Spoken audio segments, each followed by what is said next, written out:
Hey, I just got back from lunch. Did you finish that report yet? Well, not exactly.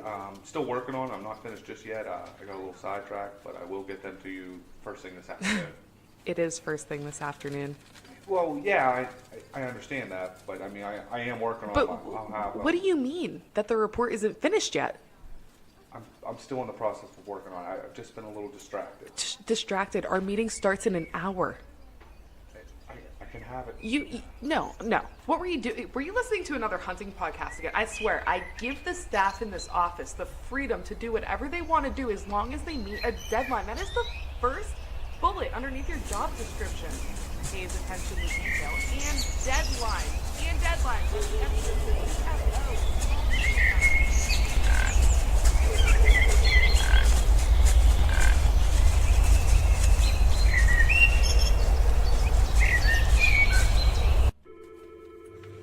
Dude, are you even listening to me right now?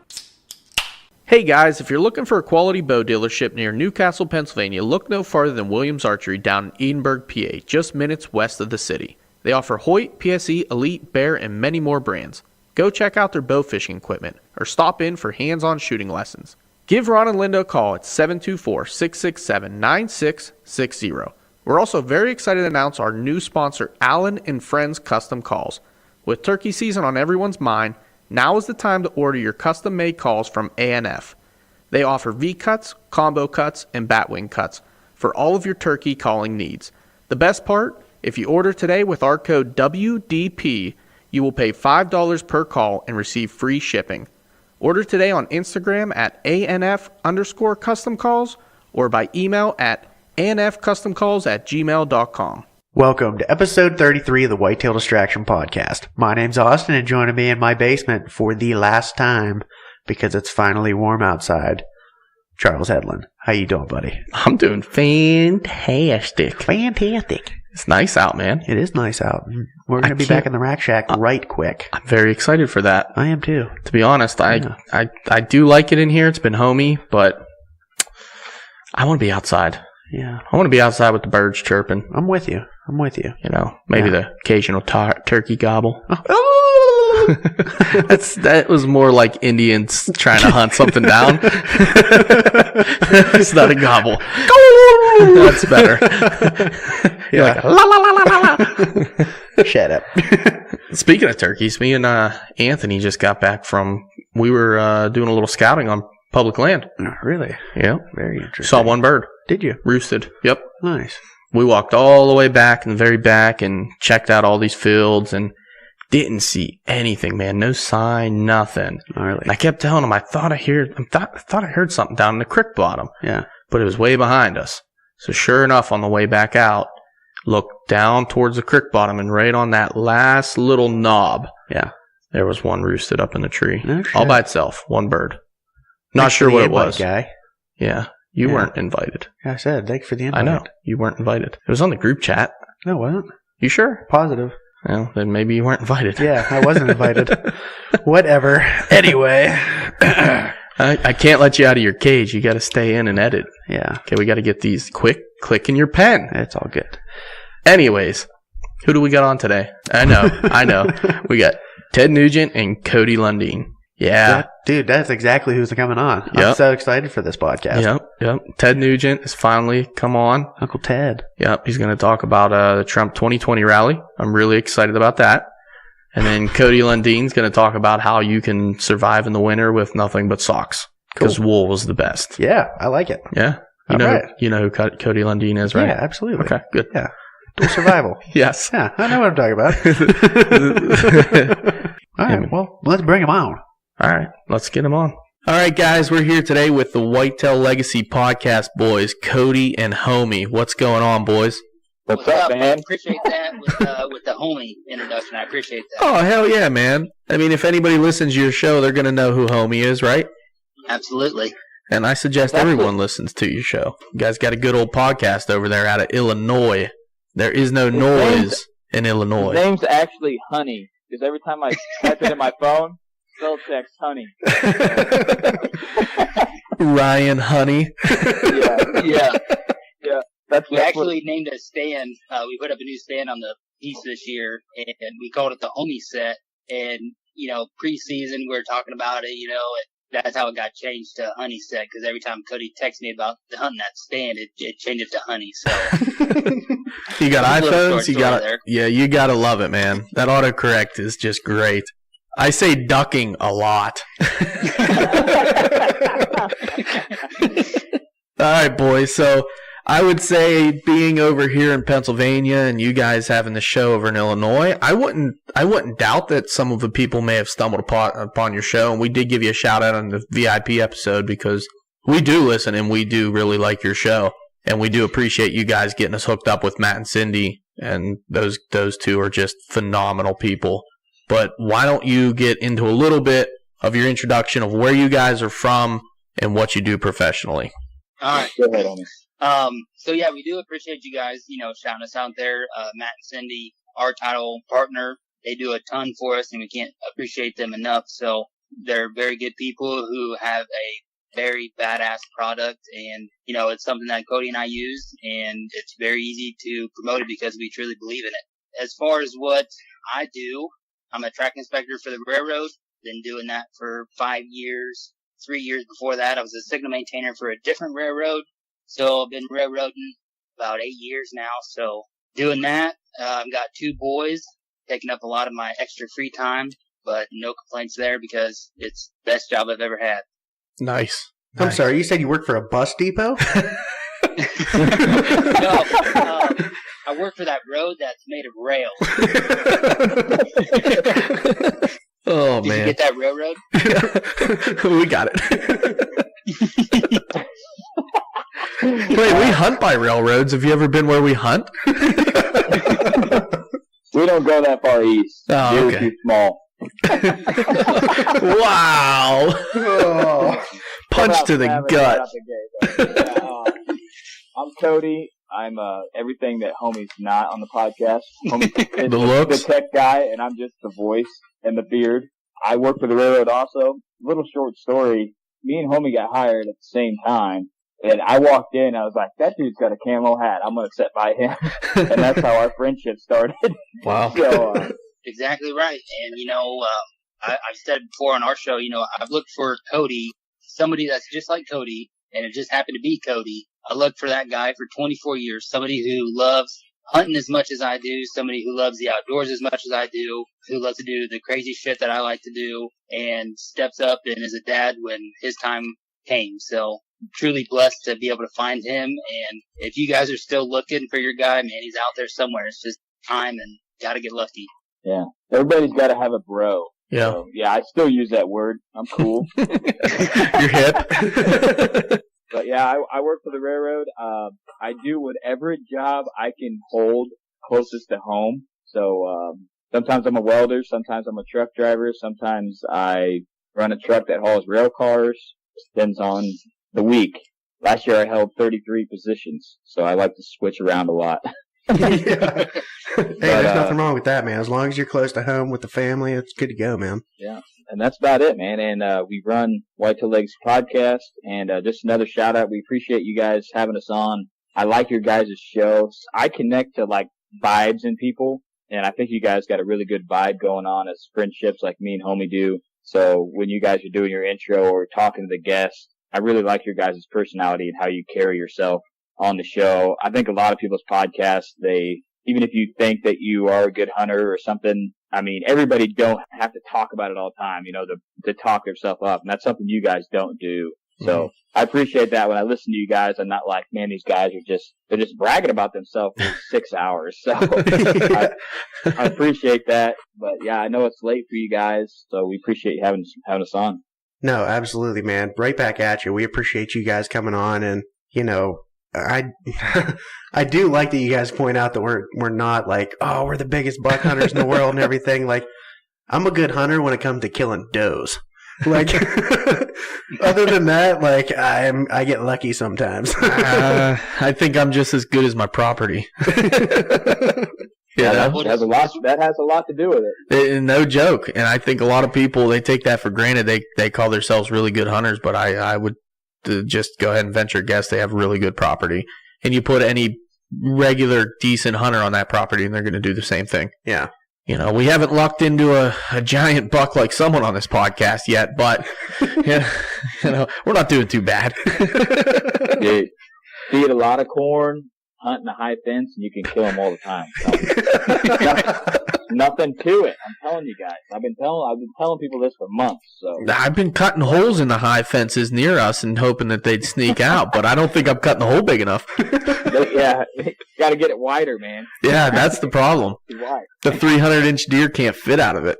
Yeah, that's what I'm going for next year. I got a 300. I've been leash training. I'm really good at it. Really good at it. All right, let's throw an idea past you. What do you think about this? We've talked about it on the podcast, and we've thrown it around. We're going to go and buy a doe, and we're going to tie it to the base of our tree when it goes in estrus, and then we're just going to bait the big bucks in. What do you think? If that's legal in your state, I want you to do it just to see what happens. And I'll watch. I highly We're going to doubt be it. turning the can call over to left and right. Bleeding all morning. Dude, I think that's legal in North Korea, and that's about it. All right, let's go to North Korea. They got tigers over there.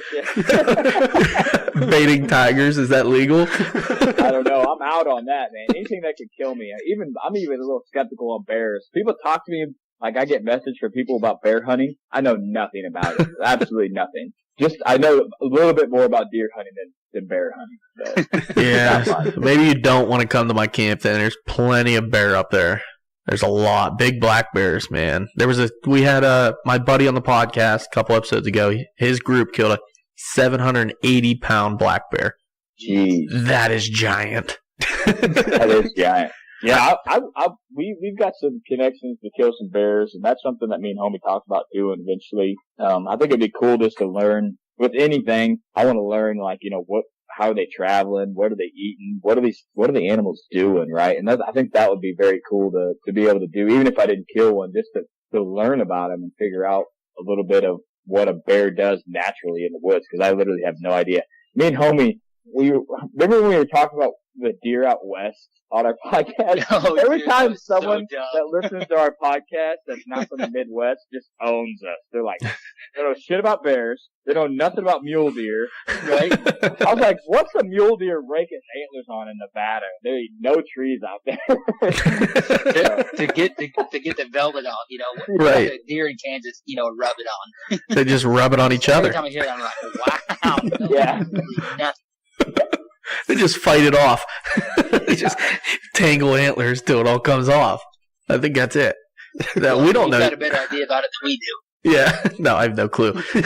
I've never even seen a mule deer.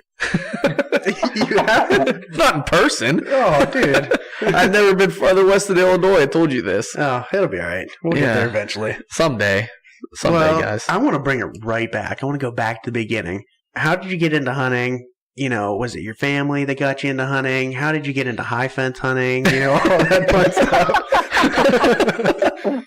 I'm gonna go first just so everybody doesn't think I'm actually hunting in the high fence on the show. But That's a good idea.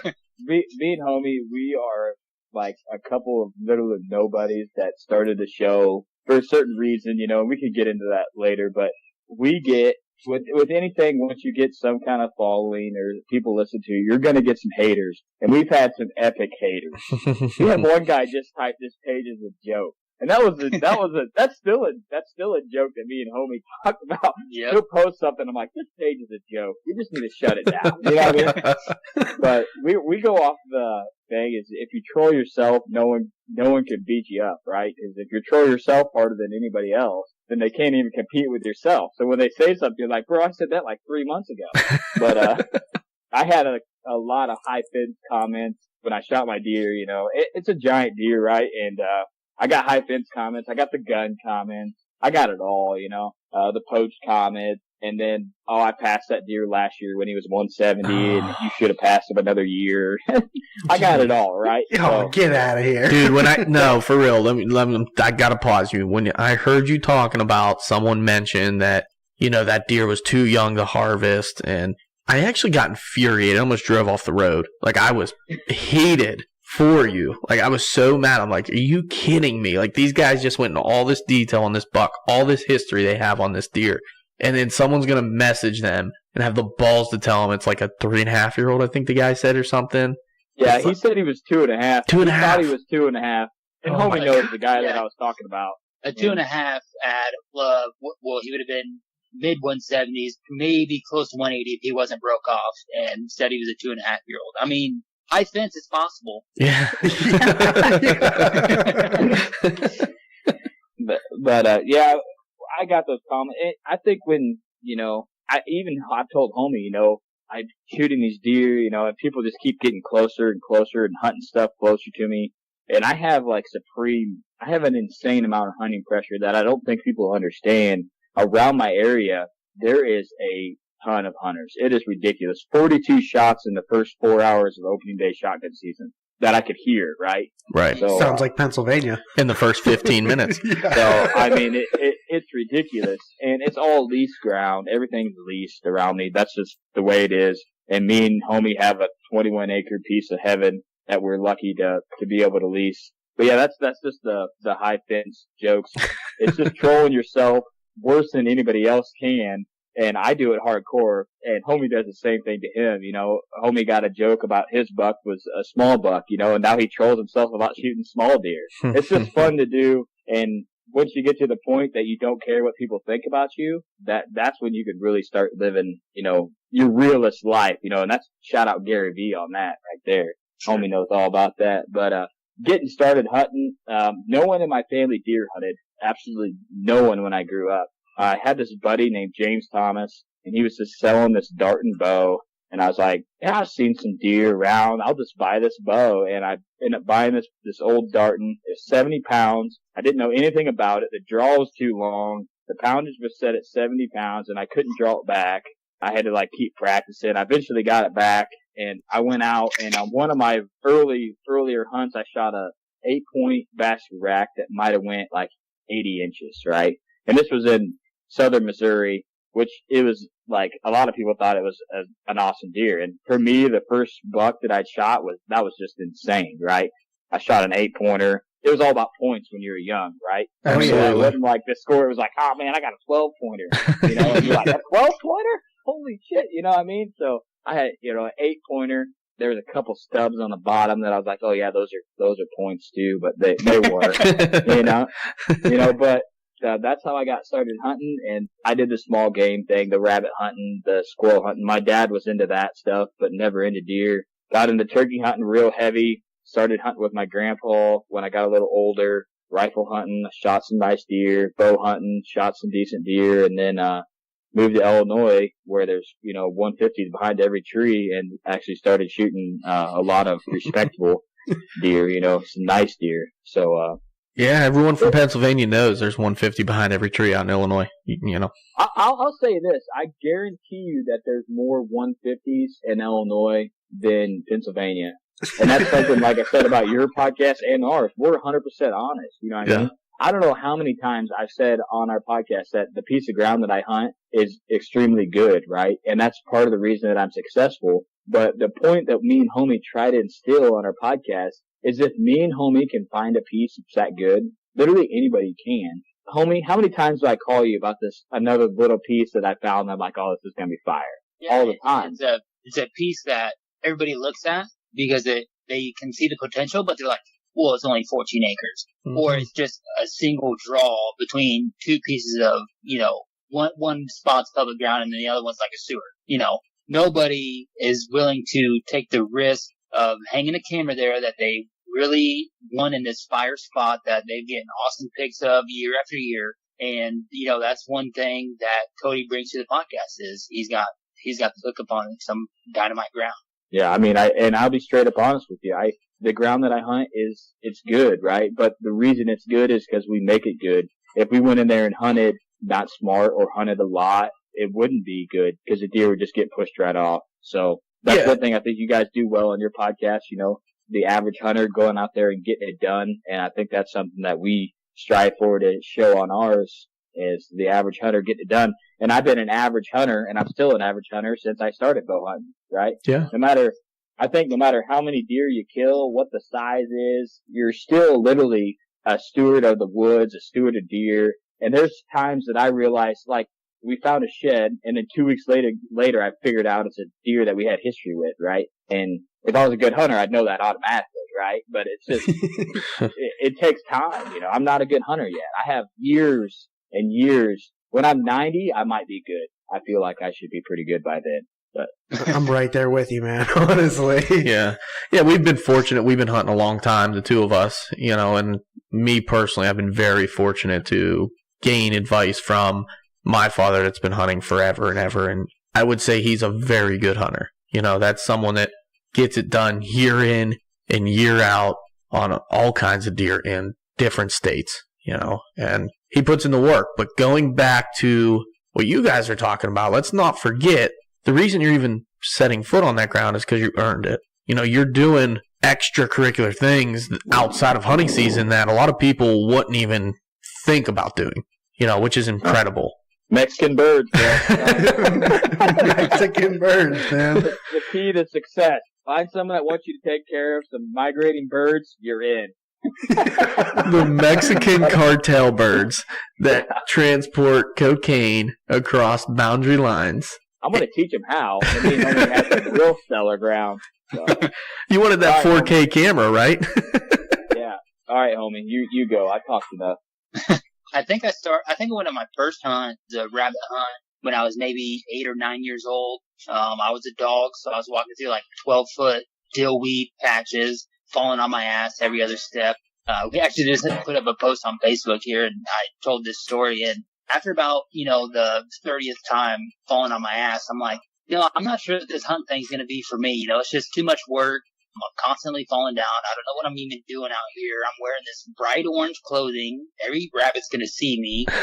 So I'm not sure that this hunting thing's going to work out for me, even though my dad and my older brother want me to be walking, and be the dog for them. So I'm not sure that I'm going to go next time when they ask me to go because this sucks. But I think the next time I went rabbit hunting when they asked me, and then when I was in 6th grade, my dad's kind of system that he set up is when you're in 6th grade, you get to go and you get to sit with him while he's hunting. He was just strictly a gun hunter, and then that's kind of you getting to experience it and be like, all right, is this something that you want to do? Get to see him shoot a deer, see it's dead, back it out. Then when you're in 7th grade, take your hunter safety course, pass it, and you're like, all right, you going or you're not going? And, to order tags. And, in the moment, you're like, well, yeah, I want to go. But then when it comes down to it, you're like, man, that's a big decision. So ended up going, of course. And 7th grade year, you just kind of sit, 80, 100 yards from dad, to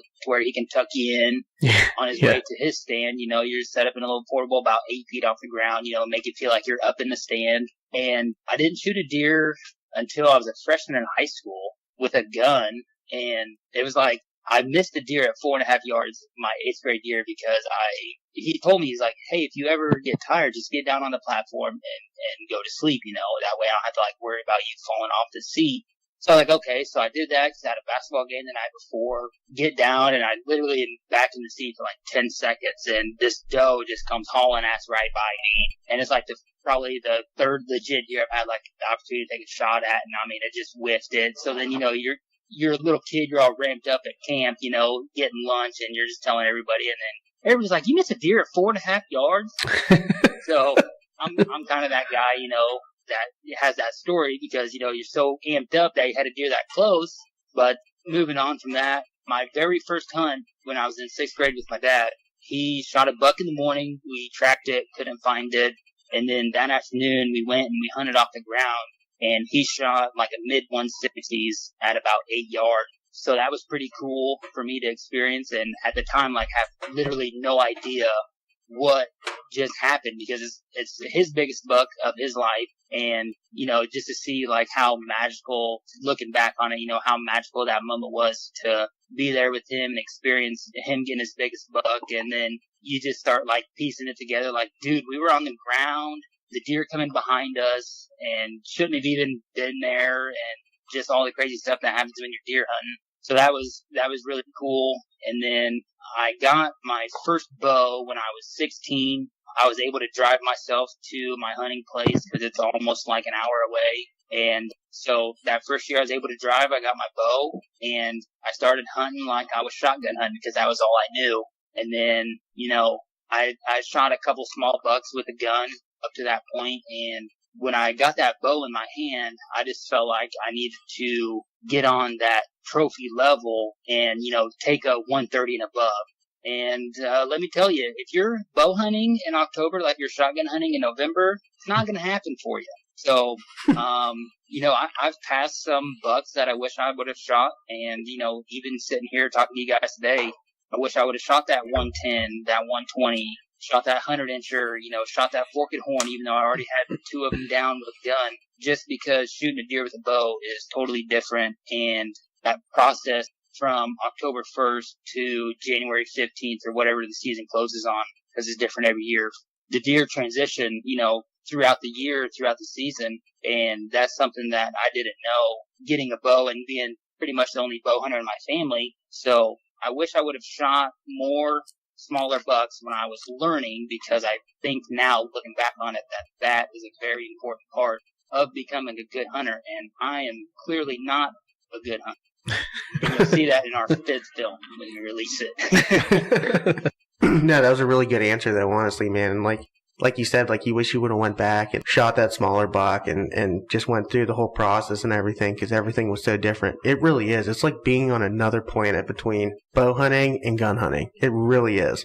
Yeah, and I think with your bow, too, man, you got to climb that ladder. You got to, and we talk about it all the time, we like to get some does killed early in the year just to get something under your belt, so you get the nerves out of the way. So when it does come the time that 130 that you're looking for steps out in front of you, you can take that animal with a lot more ease than if you just held out the whole time. The more animals, the more deer you kill, I don't want to say the easier it becomes, but let's say the less difficult it becomes the next deer you kill. And that's in the same season, that's lifetime.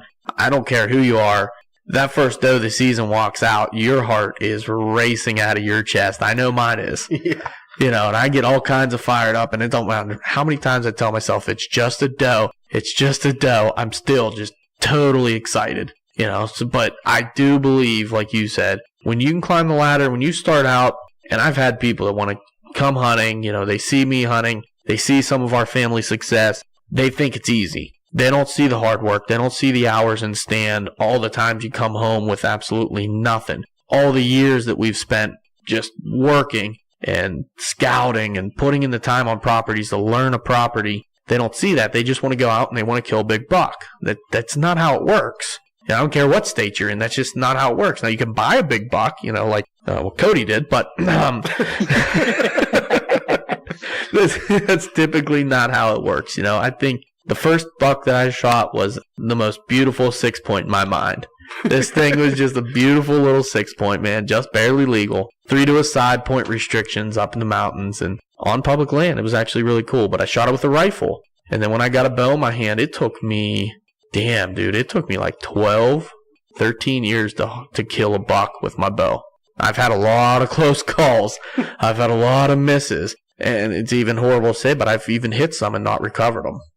But when I finally killed one, it was like that unleashed the demon in me. I killed one, killed another one the week later, and I've gotten one the last 2 years. So I've been very, very blessed to do that. So now once I get this veteran on the end of my arrow, maybe I'll kill a lot more, but we'll see, man. We hope so, man.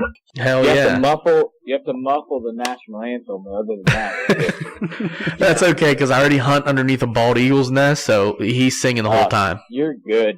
Yeah. Reaching above you, yeah. You're killing a 160 this year. I'm going to hold you to that. If you have a stand with an eagle's nest in it, I wouldn't hunt any other stand. You just could not do it. Dude, I shit you not. I never thought of that. The stand that Charles shot his buck out of this year, it was a run and gun set, but we scouted it earlier in the spring. It is like 50 yards away from the biggest bald eagle's nest you've ever seen in your life. It's pretty epic, man. Yeah, dude, they just fly over top and screech at you, and it's sweet, man. You could get some killer footage out of that stand, man. You gotta think about that when you're in it. Yeah, this year maybe. Yeah. We're gonna work on it. We really are. We're both interested in it. I don't think we're gonna dive all in. I would sacrifice the shittiest trophy pics you ever seen in your life just to have that blob in the background of the eagle's nest. Yeah. You gotta get it. If you could get a trophy pic with an eagle in that nest, I don't care if you gotta wait 6 hours for that eagle to land. That's gotta nail that shot, I'm telling you. I could have done it. I'm not even kidding. Like, where my buck died, he was literally within 50 yards of that eagle's nest. Now, it was an evening hunt, so it was pitch black. I could have left him there till morning and just, like, hung out with him and then took the picture in the morning. That would have been badass. I would have had the eagles in the background. Guys, I promise there's an eagle in the background. Photoshop, bro. I added 90 inches to the buck I killed this year. Photoshop will do a lot. At least 90 inches. At least. All right, boys. So we've mentioned filming a little bit, and we'll get into that. But leading into it, let's say, what has it been like passing down the hunting legacy to your children? And I use legacy there, obviously, because of the name of your podcast. But it's fitting. You know, you're passing down that legacy to your children, and you see it in your first film, Beginnings, which is an amazing short film that you just recently posted, and I love it. But what's the experience been like? Cody, can I take this one? Yeah, go ahead, man. At least I'll get here. Yeah. So not even 2 weeks ago, Cody and I were having a conversation, and we were talking about, I don't know if we were talking about, releasing our first film, Beginnings, but it might have been while we were doing our episodes covering the films, and we just wish that, like, I don't have really any pictures of me evolving as a hunter from year to year, just a picture of me in my camo or a picture of me on opening morning going out with the guys. I don't have any videos or anything like that. So for me, I want to be able to document, Aiden and Hoyt's growth as a hunter or not even a hunter, just an outdoorsman, a sportsman, a conservationist, and just for me to have. And then, maybe eventually when they're 28, 29 like I am, they'll be like, hey, Dad, do you have anything or any pictures or videos of me growing up? Which, obviously by then they're going to know that there is, but I'll be able to pull out a whole Rolodex of, pictures and memory cards full of videos and have them, I guess, redneck edited, because that's what I'm going to call myself right now. But, Cody was talking about trying to get a picture from his grandma of the first good buck he killed in Missouri. And I haven't heard back if she's found it or not, but, it was like on an SD card packed away somewhere, and, just stuff like that we want to have, that we're kind of taking the initiative to do for our kids. And, not necessarily for them, just for us to have, to say that we've done it and look back on when they're going to get married or they're graduating high school or, stuff like that. So, and then, just to instill the passion in them that we have for it is another thing that I look forward to. That is just so freaking cool, man. Honestly, I love that about you guys. Like, that focus and that drive to, like, involve your kids is just, it's huge, man. We're always talking about getting new hunters involved and stuff like that. It's not typically kids. It's typically guys our age or people a little older, maybe some, like, younger teenagers and stuff like that. But bringing your kids up from, like, the young age and getting them involved, like, how we grew up. Right. That's so cool, man. And it's dying. Our sport is dying because people aren't getting their kids involved. Yeah, so every time I get a pound of hamburger or a pound of deer meat out of the deep freeze in the basement, or, another sack, because that's what I get it from in the butcher shop, Aiden he'll walk halfway down the stairs with him, and he'll be like, he'll say, heart deer? And I'm like, yeah, man, it's deer heart. We're going to bring it upstairs and we're going to eat it. After I killed my buck, I made a big deal about the heart because I think that's the best part of the deer to me to eat. And the night we cooked that heart, I made a big deal about it, and it was the heart of the buck. And, I let him get involved and help him cook it and stuff because he loves cooking with me. And so every time I get some venison out of the deep freeze in the basement, he's like, oh, is heart deer? Yeah. He knows, it's his regular grind, Right. So he definitely knows, and, eats venison, and he'll eat venison until he moves out. Dude, that's the way it should be, man, honestly. Right, and that's a whole different approach that people don't typically take, like getting them involved in the processing, and the cooking side of things when they're real young, too. Because a lot of people, when they think of introducing their kids to hunting, they think all that entails is taking them out hunting and hoping they have a good experience. But you're bringing it inside the household, instilling the importance of eating that deer over just going out and making it all about a kill, which I think is really cool. Yeah, and just like we were talking before the episode started, just videoing and being different, that's one thing that I don't think it's shown enough is the consumption of what you've taken. And in my buck video at the end, that's what I put in there is everything that, I made a big hoorah about that we're going to eat this heart. And, it's me cutting it up, me cooking it. I made fajitas for the first time out of deer heart. And Aiden, he was a huge fan of it. So we're going to have to try that again. Dude, that's one of my favorite things to make with heart, honestly. A lot of my friends think it's weird that I'm eating ticker. And honestly, I don't really care because none of them eat them. And every single time one of them are gutting a deer, I'm like, I'm taking the heart. And they're like, go for it. Yeah, around the gun camp there where I hunt, there's usually about 18 hunters. And I didn't hunt there this year, but in previous years, I'll be the guy walking around the gut pile, as everybody's gutting their deer with a plastic sack, like, all right, put the heart in there. And then this year, had a guy kind of take my place. Here a couple weeks ago, we met up at a birthday party, and he unloaded 3 of them off to me, so I've got them sitting around, and I need to get a plan and get them ate up. Dude. Yeah, I usually give Austin my hearts, too. I try to have him save the heart of my big buck that I shot 2 years ago, but I'm pretty sure that selfish bastard ate it. I did. I got another heart you can try. I'll just tell you it's your buck heart. It'll be all right. That's all that matters. Just lie to me. I don't care. Didn't I give you a doe heart this year, too? Yeah, I took one from you, McCoy, all my does, and... Yeah. Yeah. Well, I was hoping I'd give them to you. You're the cook of this relationship, okay? I was hoping to give them to you, and you'd cook up something real nice for me. I still will. I still got a couple of them. Okay, good. I hold you to that. We're good to go. We just wrapped up our 21st annual Killing Grill this past weekend. And I'll tell you what, boys, that was one hell of an event. Austin missed it. Whatever. But I had a wedding, okay? I had to go to my cousin's wedding. Because that's more important than wild game, right? But the meals and the camaraderie, I think something like that would be cool for everybody to get involved in and get behind. Just everybody should do something like that. There's like 40, 50 people there. They weren't all hunters. Man. That's pretty badass, man. That's something that I would like to do. Yeah. And me and Homey are huge on the heart. Like we were gutting it, we're like, oh, we got to put this, somewhere where we can keep it. And I think if people had it, they'd be like, damn, that's good.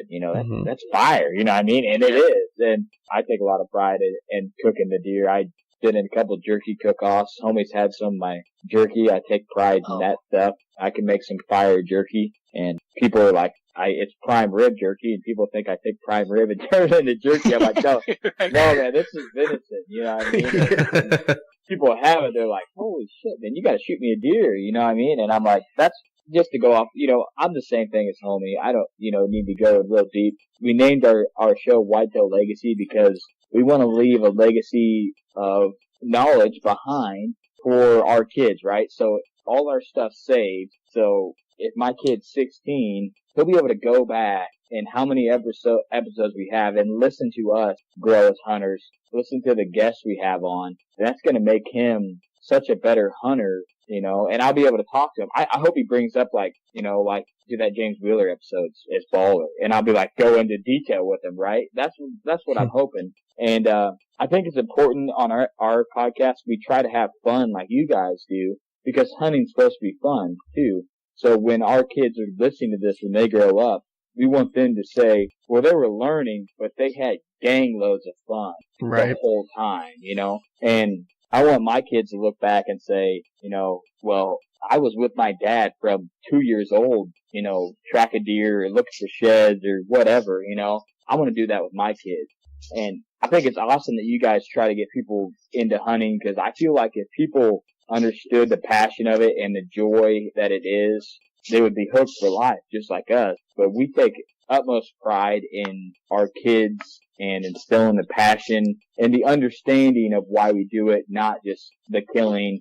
There's a lot more to it, and we try to showcase that in our films that we have coming out. Well, speaking of your films, I want to kind of branch off to that for a little bit and kind of get into it. Like, why don't you tell me about, you guys are coming out with a mini series of films, or you guys are coming out with 5 short films. Why don't you kind of get into that and kind of tell the story of how you guys wanted to get into filming, and then, branch off and let everybody know what films are coming out and everything like that, all the nitty gritty. Well, I'll start off with me and Homey filmed the first year. We didn't make it out of October. I have a bow kill buck. I almost got the shot by myself on I just using a handy cam, and then I edited some of Homey's stuff together. You think Homey's editing is redneck? Holy shit, you guys! I mean, if you guys seen this footage, it's bad. I mean, it's real bad. But well, that's just because of quality shit too. It's important for us to leave that there, right? Because that's the progression of us as hunters. And even like you guys filming, like I wanna promote you guys doing it, right? Whether you film with handy cams or you get into it and get a nice DSLR or a nice video camera, whatever you do, it's so awesome to have those memories. So that's what me and Homey started out with, is we want to capture memories. We know we're both dads. We want to capture this stuff so we can watch it, you know. There's going to be a time in my life, I remember when I was a kid, I didn't want to hang out with my dad, right? Like, I'm too cool for that. Or, you know, when I moved away, you know, I know that takes a toll, and I'm going to be able to look back at all this footage of me with my kid or just hunting in general, and I'm going to look back and be like, you know, and you can remember stuff, but when you watch a footage, like when I shot Mr. Freeze, I thought he was on a full run, and I watched the footage, he's just barely trotting. You know what I mean? And it's just, you get it instilled in your mind. It happened one way, but it happened a complete different way. And with the footage, it never lies. You have exactly what happened. You can't fake it. You know, it's real. It's there. And, I think that's why I started filming. And Homey, why'd you start filming? You know, just to be able to look back on something and be like, you know, this is actually how it happened. I've had numerous hunts to where, you know, you just play it back in your head. You're like, man, that was the dopest shit I ever seen in my life. You know, this deer did this, and you'd never believe it. And, you know, just like Cody said, the film doesn't lie. And, you know, and then also to be like, you know, check out this hunt I had. This deer did this, and this deer actually did this. Had like a 150 last year on my sweet ass Sony Handycam. Come out right after a doe. Epic, bro. Like, yeah, he's like 250 yards away. It was, I mean, I'm not saying it was the first buck I seen make a scrape, but it was like the first one to like come out hot on a doe late October and like get good rut activity, and then to get it on film. But I mean, it's shit film is what it is. But just like Cody said, you know, we didn't make it out of October filming, and I was done, you know, what do we call that? We had some joke-ass camera arms. Oh, dude.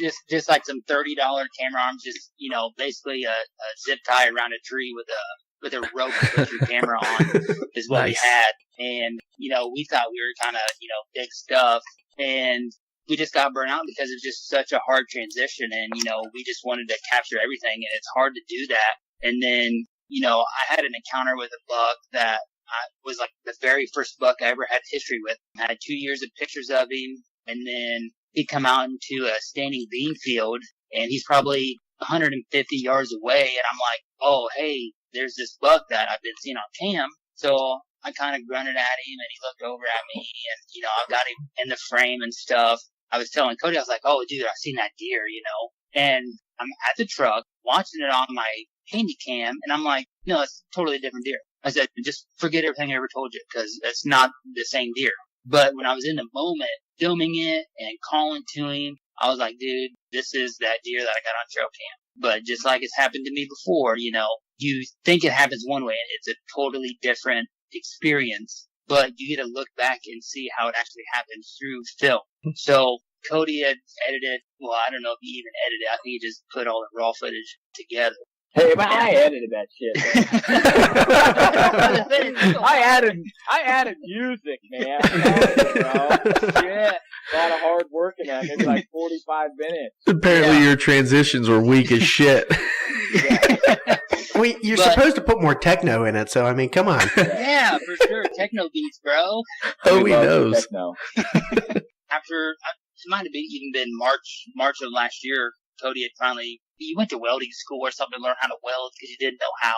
And had some time away from the wife and kids to get my SD card and get some stuff put together. And it was just basically a highlight of, you know, my season that was so short through filming. And when I seen that put together, I was like, dude, that was actually like pretty cool. I mean, it was garbage. I mean, it's garbage. But for me to see that put together, like, you know, that was what all that hard work was put into produce was something like that. And then that kind of reignited my fire, and it was like, all right, I'm going in. I know we can produce something that's half-ass decent. We just got to get good cameras and really stop and think about how we want to film and how we want to produce what hunting means to us. Yeah, absolutely. I think one of the things for me would be the coolest if we consider filming. Yeah, we're just considering starting hunting, guys. We've been lying this entire time. We talked about now making you're this. Like Cody on Whitetail Legacy. But the best part of filming for me would be helping me describe the deer that I see to people that I always get within like 100 yards but don't close the deal on, or I screw up on, or I miss, or whatever, because I try to tell them, like, man, it was this real nice 8-point. You got to see this. And, I see people their eyes start rolling in the back of their head like, man, this guy's just full of shit. There's no way he's missed 4 deer over 130. I just made that number up. But I think that'd be cool, playing it back, like you said, because there's a lot of times right after it happens so fast. We hear that all the time. It happened so fast. Like, well, what happened after you shot? I don't know. It happened so fast. I don't know. He was coming in left to right. Well, the deer was coming in left to right, and I think he ran over to the right. Then you play it back on film, and no, he actually started to veer right and then cut back left. Have you guys experienced anything yet in your short filming period where, it's helped you even recover deer, or has helped you with shot location or placement, I guess? Both the deer that I have killed on film, well, even my grandpa's deer, everything's dropped. I've seen it drop. So nice. that hasn't been the case for me. It helped Homey out though. It helped. Yeah, it helped Homey out though on your buck kill. With the that one with the Tacticam footage. Yep. So did help there. I was really tore up about that because it was it was under 30 on the range, and just to make a less than stellar shot on that deer, I was really tore up about it. And then you get into your own head when you're sitting there and just stewing about it. You're almost your worst enemy at that point. But the one I was laughing about before Cody brought that one up, I have a doe kill on film, and I told Cody, I was like, well, I shot the deer right here, and then she started running toward this draw, so I shot her again because I didn't want her to make it to the draw.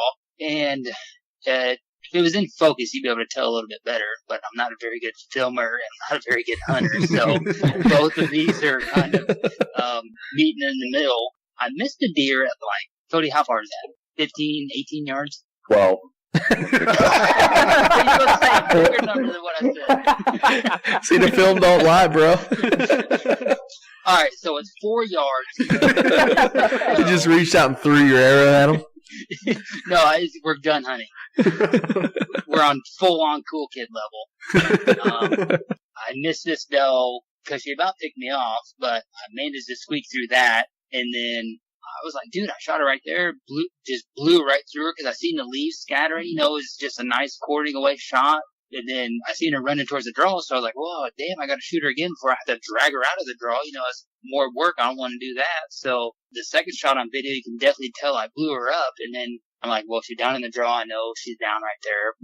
I can see her from the stand. And we get down there, it's always like to follow blood. You should, I feel like as a hunter, you should always do that. Try to get on as many blood trails as you can because you're going to learn something. And this is kind of a statement of that. I thought I shot the deer here. And I watched the film. I was like, oh, yeah, blew right through her shoulder. And then there's no blood there because Cody's like, well, I don't see no blood. But I'm up to where, I shot her the second time. And I'm like, well, I got blood here. And there's no blood in between us. So we get actually on the deer.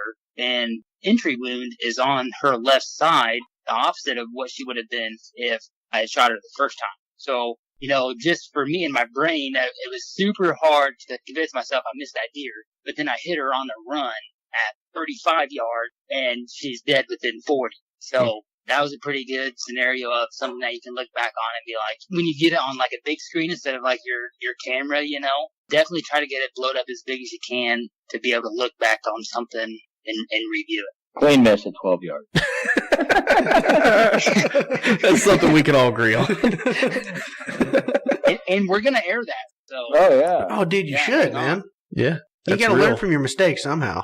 And I agree with you. I couldn't agree with you more. You definitely should follow every single blood trail. One, I think I find a lot of enjoyment, especially in the ones you see go down, because those are usually the best blood trail. I mean, you're just looking, there's blood spraying 6 feet up a tree. And you're like, damn, dude, that is insane. And I took a picture and sent it to Austin the night that I killed my buck. And the first picture was like these leaves just covered in blood. And we put that up as kind of like our little teaser to what happened that night. You know, the deer ran 20 yards and piled over. But I think there is always something to learn. And then you look where you hit that deer. That is a huge, huge learning opportunity. If you can get out on a blood trail, no matter what. Now, we're stingy with who we let on our blood trails, I'll be honest. We have our group of guys that we trust. Everybody has their role. Everybody knows their role. We're the ones that do the blood trailing, usually like in our family. But if you can get out on blood trails, the more you can get out on, the better. I hate when someone kills a deer within sight. It's like, what do you mean? I can't go track it? You killed it and you know it's dead. I can't track it. That's terrible. Like, I look forward to the blood trails. That's one of the things that I take a lot of pride in, being a bloodhound and just going through the woods. Yeah, I'd like to piggyback off of that a little bit. I mean, going on every blood trail that you can, it's super solid, and it's kind of proof in the pudding here with both of our bucks this year. Yeah. My buck came first, total shit show. Started pouring rain after I shot the deer. It went into the next day. We had to call in the blood tracking dogs and everything. It was terrible. And then you go in the total opposite end of the spectrum. Charles shot his deer. It ran around in a circle and died 20 yards away.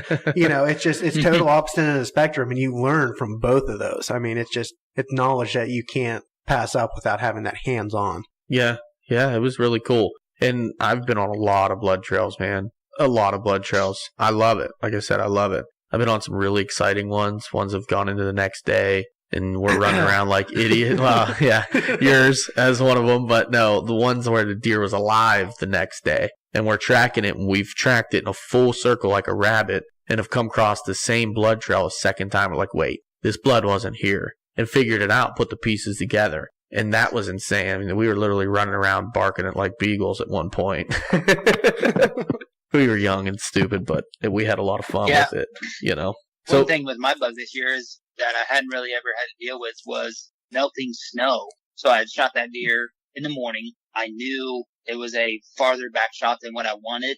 I got down, looked at my arrow, picked it up, obviously complete pass-through, which is one of the reasons we shoot the veteran is for the pass-through performance. So I was able to go to the shot site, see the damage there, pick up my arrow, examine it. You know, if it was, I knew I wasn't going to find lung blood, but, you know, see if it was going to be gut or liver. And, you know, it wasn't gut, but it wasn't lung. So we were suspecting liver, and picked up that arrow. And then it was like almost going to be 20 high teens in the morning. And then it was going to get up to, you know, mid 40s that evening with snow on the ground. So I knew all that snow was going to melt. So I was kind of nervous about that. And you can see on our short recovery film, there's almost no snow on the ground. And we had went, you know, the deer had went, not even 100 yards, Cody? Yeah, probably 80 yards, yeah. Yeah, 80 yards.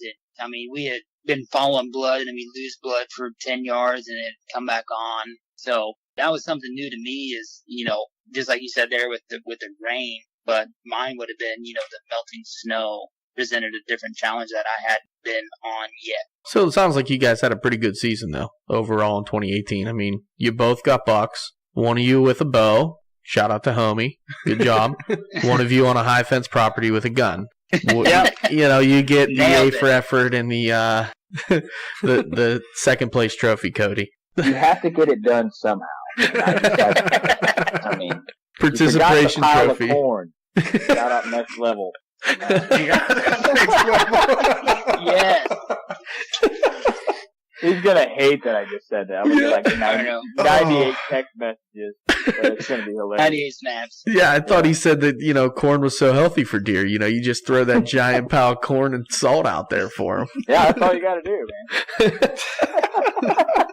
That's awesome. We had an absolute blessed year, and we both killed bucks, but me and Homey growing as hunters, and I don't know really what it was about this year, but we just took a whole different outlook on how we were going to approach it. I don't know if it's becoming a dad or getting a little bit older, but we we slowed down and really like absorbed the whole season. And when it was time to celebrate, we celebrated like animals. And when it was time to put in work, we put in work. And when it was time to not hunt because it wasn't right, we didn't hunt. And I think this is the first year that we actually strategically nailed what we wanted to do. And that's something I talk about on the podcast a lot, is like slowing down and soaking it in. Homie, how many hours did we spend with my buck before we got him in the truck?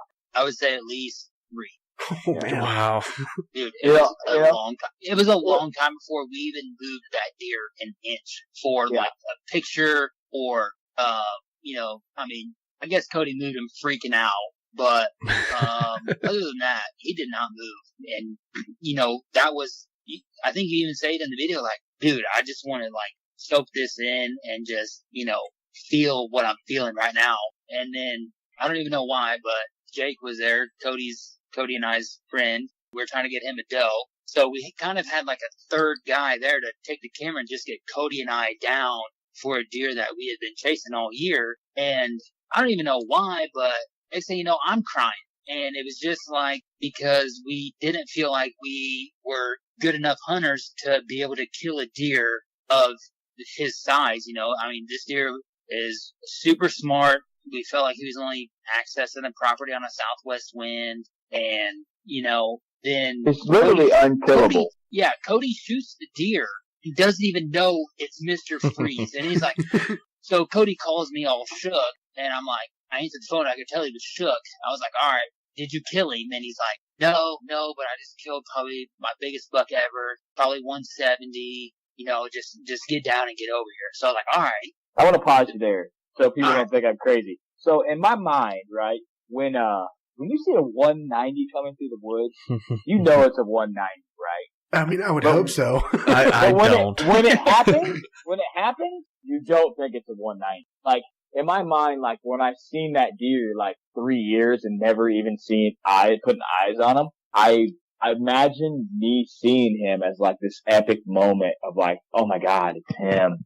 He's a giant. And Homey knows me very well. I like to look at the antlers, figure if they're a shooter, and then never look again, right? Yeah. And that's what I do, right?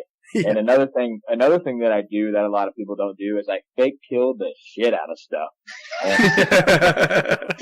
guys put that up on the podcast, the fake kill. That goes back to just killing, being confident. If a forked horn comes in early season, I draw back with the arrow and everything, and I put my pin on them, and I'm like, in my mind, I say, "You're dead," and that gives me confidence to go on to, if a buck I want to shoot, I've already drawn on 8 small deer, and that's something I like to do. I like to fake kill does and small bucks, and it just gives me confidence, just drawing on deer at the right moment and centering my pin, going through my cycle, but never hitting the release, and when that buck came in, I knew it was an absolute giant. I looked at him 1 second. I wish we had it on footage. I looked at it 1 second. I was like, oh, yeah, that's a shooter.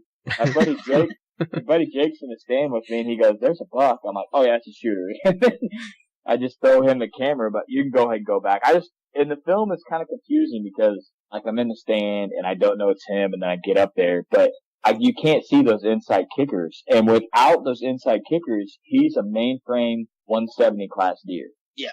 Okay. So I was pretty dang close to what the deer was, but I thought it was a 12-pointer because the inside points I just added as another G, like a G4 or something. You know what I mean? Yeah. But dude, I don't even know what that looks like, honestly. A 170 coming through the woods, let alone. Yeah, we don't speak big deer around here, okay? Yeah. So yeah, you got to talk a little slower. 170 coming through the woods, it looks smaller than I imagined it looked. Okay. You know what I mean? Fair enough. I mean, a 190 coming through the woods, it looks smaller. I told Homey that I had just shot a mid 170s class deer. And, man. It was a deer that, so where we were set up, Homey was set up in a spot where if the buck were coming south, he was going to get the first opportunity. And if a buck was going north, I was going to get the first opportunity. And we were both in a pinch that during shotgun season has historically been where big bucks go when they get pushed off the neighbors. I shot that deer at 9:10 in the morning. There's a second deer that I'd seen I just passed a really solid buck right before that, and like I said, the second deer I'd seen, and it's 9:10 in the morning, and then boom, there's a 190. So literally, you never know. But go ahead, homie. Go ahead. No, I was gonna say, like, you talking about, when you know a 190 is gonna come through the woods, we'll scroll through some trail cam pics, and I mean, we'll have solid 130s, we'll have good 140s, well, that occasional, maybe that 150 we got running around will come by, but there's a back view of Mr. Freeze, and it's kind of blurry, but Cody, you're just scrolling through it the other night on Snap, I think, and, there's like two shooter buck, and then boom, it's Mr. Freeze, and I mean, it takes the whole picture, and you're just like, I'm gonna know when that deer comes by, and then, I'm talking to Cody on the phone, and I know he done something, because I heard him shoot. I'm like, okay, he didn't kill him, but you got your biggest buck to date down, according to how big you said he is. So, I was like, all right, dude, I'm just gonna come over there, I've already shot my doe, missed her at 4 yards, went down in the draw, and I know she's down, so I'm gonna come over there, see what you got going, do the filming thing on your camera, and we're gonna try to do this right, because I know at some point we're gonna try to release this to everybody to see, and then once Cody gets down out of the stand, all hell just breaks loose. Let's see. So I wanted to soak it in, right? And that's why I told Homey this year. It's really important, because the reason I did that is because I shot some solid deer with a bow. I mean, repeatedly with, year after year after year. And it's always such a quick process, right? You shoot the deer, you get on the blood, you find the deer, you get it out of there as quick as possible. And I feel like that moment is what you reach for all year. Like you're searching for that one high of after you shoot the buck and then finding them. And then once you find them, it's like, okay, I gotta gut this deer, gotta get it out. And most of the time, if the weather's nice, you have plenty of time, to just slow down. And that's one thing I told Homey. So I was like, Homey's probably 250 yards from me, 300 yards. I'm like, I'm not getting out of the stand until you get here. And I just dropped the biggest buck of my life, and it's laying 70 yards away. And it's kind of blocked by a tree. And I'm like, oh, he's dead. I mean, he's right there, laying right out in the open. And Homie's like, have you seen him yet? I'm like, no, I'm waiting until you get here, Yeah, definitely. And thank God I did, or we wouldn't have got the reaction. Oh, yeah, dude. Yeah, it's a good point. Yeah, big time. Because that's real. You're going to be like, this is gold. Yeah, that's real. That reaction there that first time. And that's what I wanted to ask you, because when you first walk up on the biggest buck you've ever shot, and I know I did. I remember Austin was with me. I was, yeah. And I shot this buck in archery, and when we first saw him, man, every emotion runs through you at once. And I was almost in shock. Like, I was just standing back admiring. Like, I couldn't even approach the deer. And he's like, get over there. Get your hands on him. And I'm like, yeah, you're right. You're right, man. I'm sorry. I didn't know what to do. Like, you walk up and you just, like, you're stunned. You're in shock. Did you, well, maybe I'll have to wait to see the film when it comes out to know what you did, but I know that's my reaction. Okay. I'll let you guys know. When I hit the ground, I walked for about 3.5 inches, and then there was a full sprint, and when I had to run uphill, and it's pretty steep, and when I got like halfway there, I seen that inside kicker, and like I had a heart flutter. I was like, oh my God, So I knew it was a 180 at that point, right? So I'm like, oh my God. And I knew it was this buck that I had like hours and hours and hours of just agony. I mean, I'm Snapchatting Homey sitting on the toilet game planning this Yes. buck. You know what I mean? Like, we're in deep on this thing.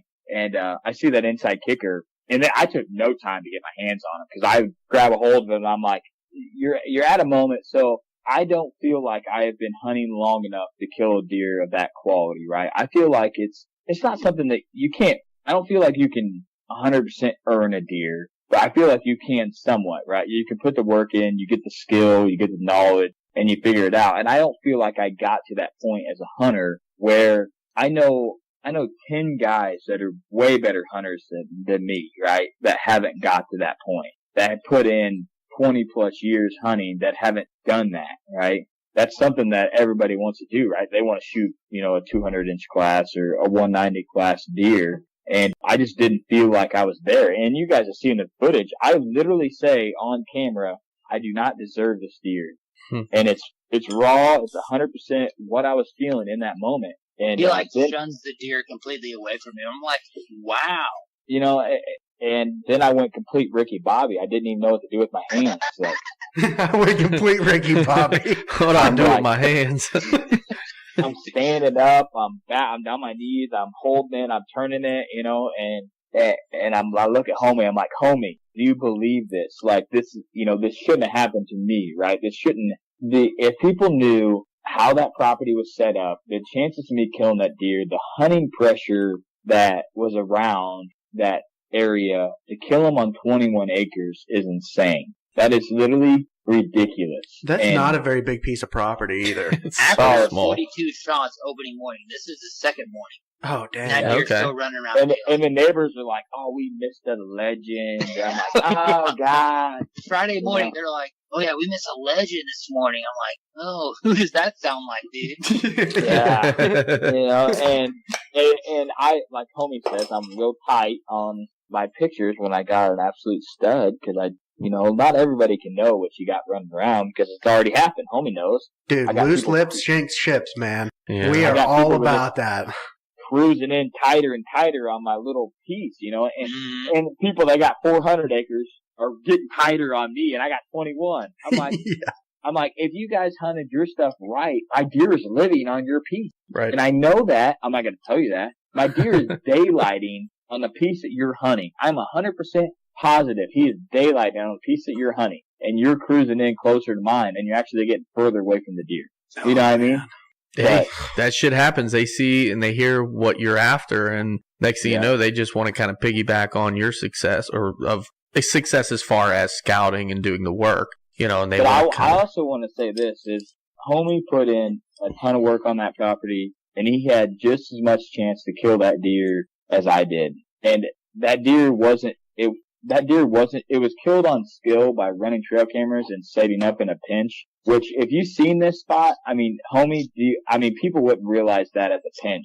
I don't think, unless they had the history of it, you know. No, and that's why in the video we show the two hunts that we do before that, because we made a move. If we didn't move, it would have been the same footage as what's in your hunt of that morning. And you probably would have never shot Mr. Breeze, whether it was a gun or a bow or a rifle or a submachine gun.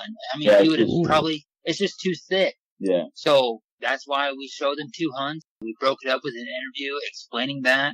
And then I hunted in the new stand location. And then next thing you know, I have the hunt of my life. And, you know, it's all for game planning to be where the bucks are traveling, because if the bucks are traveling there, Mr. Breeze is going to travel there, and we know he's probably been traveling there all year. It's just in a spot of the property to where we can't access it to hang a cam and check that cam because it's deep. You can't access that at all. If you access that, you have to go in there to kill something. I mean, you're going to go in there and hunt, kill. Yeah. And That's we one of have those the spots you mobile put in one of those another cameras spot. out, and it's just Yeah, got we to have be the- historical data. You got to leave it out there all season. For sure. So we have right now we only have one mobile cam. We're both, I don't know if Cody's going to buy another mobile. I think he's going to buy one of the new Moultrie mobiles, but I'm not sure. But I'm going to buy an Exodus mobile and put it on Boonertown. But the mobile that we had on the north, that's been historically good in the rut. So we're trying to leave it there and put that there. So we didn't get it into the deep part. And that's why we had to make the move in November. And then that was the stand Mr. Grease got killed out of. Yeah, so we made the move, and like Homie said, if we wouldn't have moved that stand, and you can ask Homie, he wanted to go deeper, and I'm a very tiptoe hunter. You know, I like to really play the edges and not pressure a lot, and just I've been successful at it. But could I have been more successful if I got insane? Yeah, go ahead. For somebody who has a full sin personality, he's the most tiptoe hunter I've ever met in my life. See, that's crazy to me, man. It really is. Like, thinking that you guys are being that conservative on something like that. Like, I understand that's a small piece of property, but I feel like if you got those right days, I'd be like aggressive. Yeah, and my first year really on the property hunting, kind of, you know, hardcore, you know, I'm going to listen to Cody. Definitely. He's the one in charge because he knows the property. So if he says, you know, we're not going in there, we're not going in there. But the stand that he hunted that morning before we moved it was the first time anybody had been back there. And I didn't even question why, because all my faith was in Cody of knowing the property. He's like, no, we're just not going back there. I was like, okay, cool. We're not going back there in October. All right, go ahead. We had 3 hunts total. We had actually 2 hunts including yours. We had 3 hunts total after we moved the stand when I killed the deer. Yep. In that area. I mean, for the year. And, there's still 8 acres that I didn't even touch. 8 acres of ground on 21 acres that I didn't even touch. You holding that as a sanctuary, or are you not going in there for any particular reason, or you just haven't gone in there? I'm not going in there because I cannot access that property without pushing deer off. Yeah, I wouldn't either. And they don't stop at me. They go right onto the neighbors. And it wasn't a huge factor because before I shot and lost the mega giant that I talk about on my podcast, I didn't have people hunting as close as I do to me now. But now if I push a deer 100 yards, they could potentially get killed. You know what I mean? Jeez. So that's tough, man. Homey's, I got a double man stand on that property. Homie's never even seen. Homie's never even seen it. He hunted it a whole year, never even seen the stand. Oh man. You know what I mean? And it's just because I have, like Homie says, I have a full send personality. I'm straight up.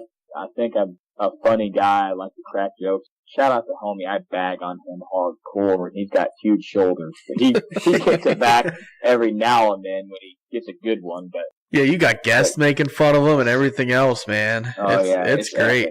Yeah, he's got big shoulders. But yeah, I mean, 3 hunts in that stand and then to kill him at 9 in the morning. And the morning before the first day of shotgun season, I had an epic hunt back there. I passed a buck that it was early, it was within shooting light, but I couldn't get a really good eye on him of what he was. I knew that he was a shooter just from his frame, but I couldn't tell what it was exactly, so I ended up passing. And then I had another buck that was in the 150s, which I think it's the same 10 that Homie got on film.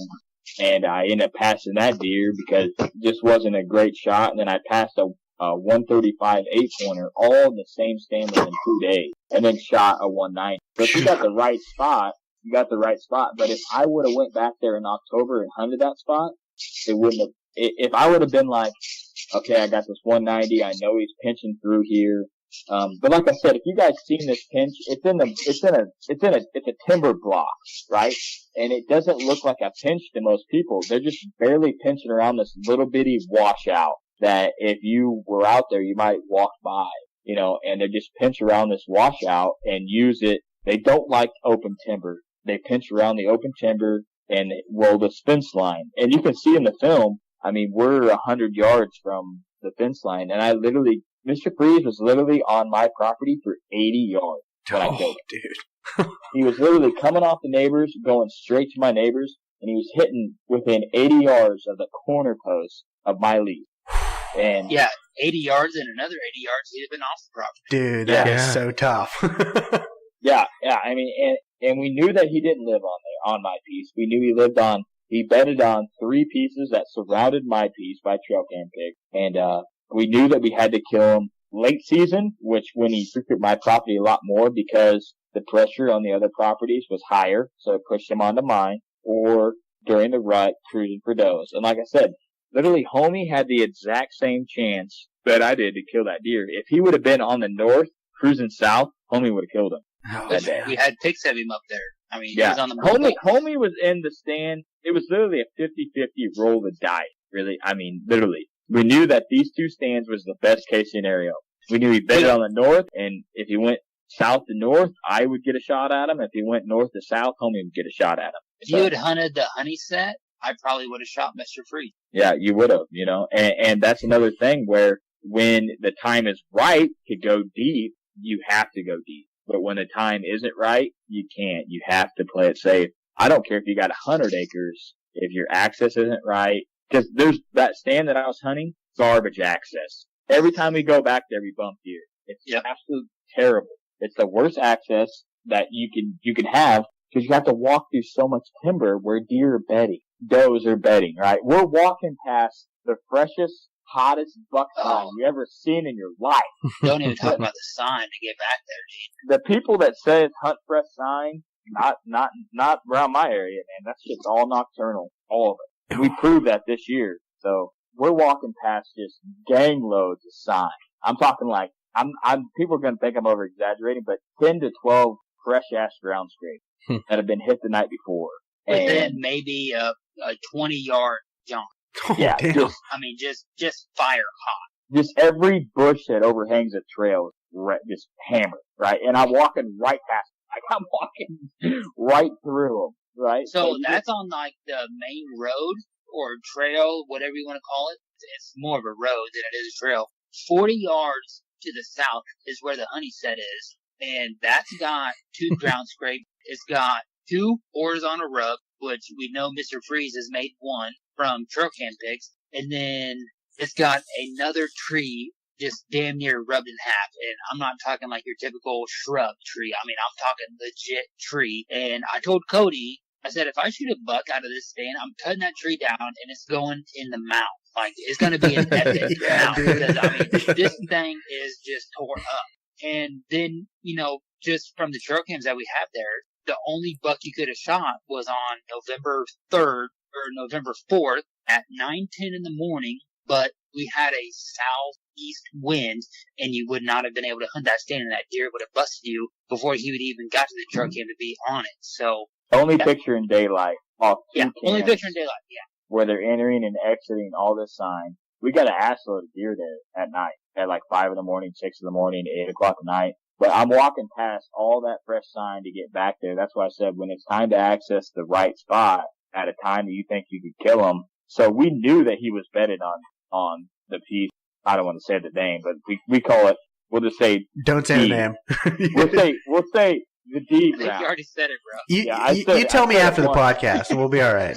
You guys use Onyx? We'll take any waypoints you want to share. So he's bedded on the D ground or the K ground. And from the trail cam pics we had, we knew he was on the D ground a lot. And that's where I set up that morning. We had pics literally 10 minutes before shooting light right by my stand on the K ground. He's going right into the K ground. That's where Homey's at. So we're playing both odds. And, like I said, I didn't kill that deer because I was a better hunter than Homey. I killed that deer off of persistence and luck. Now, when a deer comes in like that, making the shot, and being successful at that takes skill, right? You have to be able to calm yourself. Oh, totally. Cool yourself down, get prepared, make sure everything's clear. Like I remember in my mind, he's clearing branches. I got a perfect shot. I try to stop him with a gun. The bow hunter in me. I don't even know what I was doing. I go, nah. He don't stop in the film, so I just shoot him anyways, right? And I make an absolute fire shot. The best shot I've ever, ever made on a deer. He crashes in 60 yards. And I try to shoot him a second time just to make sure. So, you know what? A deer that big, I don't blame you. I'd have shot him 3 or 4 times. Yeah, there's some footage that didn't release. And the reason it didn't release is because it's just like, I was just so cocky in the footage. Like, I get up to the deer and I roll him over and I'm like, yeah, I effing smoked him. I'm like, I can't release that. That's not me. I was just in the moment. And, dude, I feel you, man. I totally get that. And that is you're proud, right? You're proud. I mean, you better be. If you're not proud about that, I mean, there's something wrong with you. But it's still not better than any deer that, is a mature deer that someone's harvested and had history with. Is literally not any better than that. Did he have more antlers on a rack? Yeah. But is it any different than killing any other 5-year-old deer? I don't think so. Yeah. Other than know how old he was in his damn jaw on it. Yeah, I will eventually. I got it. Oh, yeah. Listen, I tell Austin the same thing. He killed this big old swamp donkey buck, and he won't send the teeth in. I have them. They're in the rack shack. It's ready to go. I just got to send the damn thing in. I'm really curious. I mean, his deer had like no teeth left in its mouth. I mean, it was it's procrastination. I don't want it to be a 3-year-old like the neighbors say. I'm scared too, man.